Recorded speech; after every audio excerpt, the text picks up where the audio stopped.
Hi, it's me, the autistic Gen X software dev with anxiety and depression. Some call me Tim.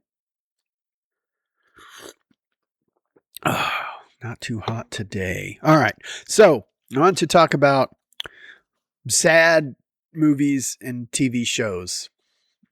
Um, recently I was talking about they did a movie night at the school. I made popcorn and all that stuff.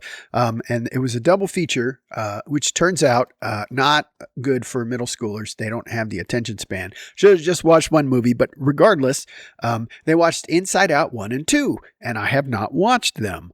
I mean, they came out a long time ago, and my daughters have been telling me over and over again, Daddy, you got to watch it's so good, especially like you, because you have mental health problems and stuff, and you're autistic and your brain is whack, and you could really relate. And I just said, no, I'm not going to watch it.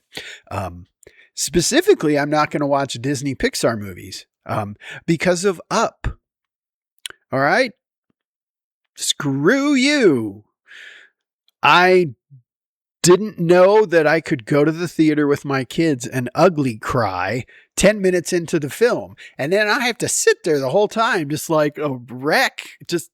I'm like, no, I don't need that at home. I don't need to be laying in bed with my iPad, ugly cry. No, I don't need that. So I was convinced that Inside Out is going to make me cry, and so forget it. I didn't watch Frozen 2 either because I figure someone's going to die and it's going to make me sad. I don't want to watch it. But while we were there, I was making the popcorn and I was half paying attention and I couldn't really hear the movie because it's like on the speakers and, it's very loud and echoey and I couldn't hear a damn thing.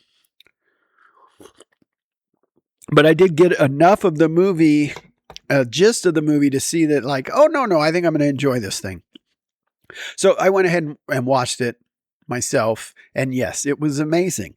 And it's sad. I missed this great movie and I'm going to be watching part 2 pretty soon.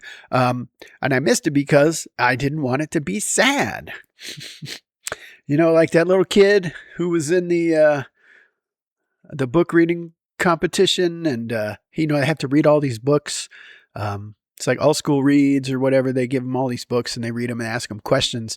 And the guy said, what did you learn from all this? And he said, well, I learned that if there's a dog on the cover and the book has won an award, it has like a gold award on it, then the dog dies. Like, that's what I've learned. Like, books are sad. But not sad to me anyway. I've never read a book and cried. Like, I don't know. But movies just do it for me, which I think is part of the reason why I love horror movies. I have never have I ever watched a horror movie and then cried. It's not, you just don't. It's scary, but you don't cry. There's no like, yeah, everybody dies. Like, it's just like I went into it knowing people are going to die and people die. It's like, of course. I'm in my Scream. I'm doing a Scream movie festival by myself, rewatching all of the Scream movies because Scream 7 is coming out. And I love them. So I love them because they're parodies on things. If you haven't watched Scream, you should definitely watch it because they actually parody the other horror movies. And it might not seem that way when you watch the first one. I mean, it is a parody of, there's so many ridiculous things in it. And the Ghostface killer is constantly falling over his own robes and it's just ridiculous. And then people die in classic ways from classic horror movies. Like, they bring it back and they kill them in the same way. It's so great. And then part 2 is where it really gets good because then in the Scream movies, they've made a movie called Stab in the Scream universe, right? Somebody made a movie about Scream 1 and called it Stab. And then it comes out a year after the murders. And then all this stuff happens again. But this time they're like in the movie, no, this is a sequel. It's totally different. Like there's different rules for the sequel. Anybody could die. Everyone's a suspect, and it just goes on from there. It's great. I love movies. Obviously, I watch a lot of movies and I talk about movies, but I hate sad movies. I love stand-up comedy. So there's this new movie called Is This Thing On? And I thought it was a movie about stand-up because it kind of is. It's about Will Arnett, the voice of BoJack Horseman. I mean, I love that guy. What a great actor. But then I started watching it and it's sad, like really depressing. And then I noticed, it's a Bradley Cooper movie, and his movies usually aren't upbeat and happy. They're very deep. So it's a very deep and dark and sad movie. The guy's doing stand up, but and it's actually really cool because he's like at the Comedy Cellar, where I watch stand up on YouTube shorts all the time. And it's like, not only is it that place in New York, but it's also the comedians are in the movie that are actually like performing today. Like I watch their stand up. I follow their YouTube channels. And it's like, oh my God, I know these guys. And they're in the movie like it's like he's really just decided to start going to open mics because he got a divorce and he's at home alone and sad. So I didn't finish it. I'm halfway through it. That drives my wife nuts.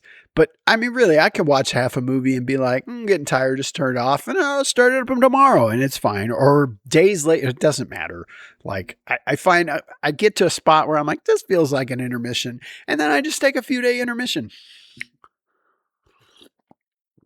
Another reason why I don't like going to the theater, not only do I not want to ugly cry in the first 10 minutes of the film, I also sometimes just get bored and want to leave. Like I'm kind of tired of watching this. Because our attention spans these days are like whack. We can't listen or watch anything for more than 5 minutes. And any movie they make now is kind of garbage because they expect you'll be on your phone while the movie's on. So they keep like reiterating the plot and stuff. Like it just destroys this art of cinema. Like I want a movie like Primer where I have to pay attention. Every time I watch it, it's better. Like Tenet, right? I had to watch it 3 times before I understood what even the hell was going on. The first time I tried to watch it, I just quit. I'm like, I don't know what's happening. And then I tried to watch it again. And I got a bit of the way through and I stopped again. I don't know what's happening. And so then the third time I really paid attention. Because I kept seeing stuff about how, like, this movie is so good. It's so underrated. You're the people that don't like it. They just don't get it. So like, okay, I'm all about an acquired taste. So if there's a movie out there that's like an acquired taste, like Primer, for example, you got to watch a bunch of times before you even understand what the hell is going on. And every time you watch it, you find something new. It's good. Clue's like that. The movie Clue. If you watch it, you can watch it over and over again and still see new things about it. And that is one of my favorites. So movies, sad movies, screw you. That's why horror movies are great, because you don't ever cry during a horror movie. What's somebody, you'll be angry. If they killed a dog, you're not crying. You're mad. You're like, go get that crazy psycho wearing a burlap sack over his head, or who knows. But man, Up just kind of put me off on any kid show. I'm like, is this going to be terrible? And yeah, Inside Out was a little sad, but there was no ugly cry in it. And also I knew everything was going to be okay because I like saw the ending. So I don't know about 2. I'm going into 2 blind, so I can give you an honest review of that afterwards. And that's it. I think I've run out of stuff to talk about. I mean, I could sit here and talk for another 20 minutes, but I don't really think anybody wants to hear that. A lot of people don't make it to the ends of these videos. So my commenter crew, y'all do, I know, but I can look at the stats and most people don't get this far, and that's okay. So definitely not going to talk for another 20 minutes because I have things to do. So, until next time, do all the things for the algorithm, like, comment, subscribe, and until next time, peace.